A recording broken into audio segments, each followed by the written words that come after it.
ভাই একটা বড় পদ্ম ফুলের পাতা তুলছে মাথায় দেওয়ার জন্য, অনেক সুন্দর।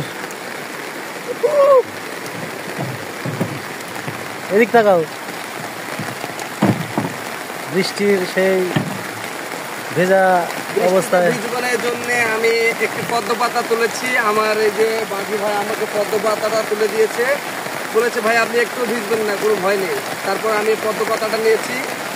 আমি অনেক ছাতির মতো আছি, পদ্ম পাতাটা আমাকে খুব সুন্দর লাগছে যে আমার মাথায় দিয়েছি। জানি না কীরকম লাগছে, কিন্তু আমি খুব আনন্দ পাচ্ছি। এই যে বৃষ্টিতে ভিজছি আর এই পদ্ম পাতা মাথায় দিয়ে এই পদ্ম বিলে এসেছি, এটা আমাকে খুব ভালো লাগছে। আর এই সময়তে এত পরিমাণে একটি বৃষ্টি হচ্ছে যে আমি মুগ্ধ, আসলে আমি মুগ্ধ। এই প্রকৃতিটা পাবো আমি কখনো ভাবতে পারি না। আমাকে খুব ভালো লাগছে, জানি না আপনার কেমন লাগছে। আপনার যদি ভালো লাগে ভিডিও, যদি আপনাদের ভালো লেগে থাকে তাহলে অবশ্যই আমাদের লাইভ বা কমেন্টে জানাবে, আমাদের লাইক দেবেন বা আমাদের কমেন্টে জানাবেন যে আসলে এই পরিবেশটা যে উপভোগ করছে তাতে আপনাদের কেমন লাগে।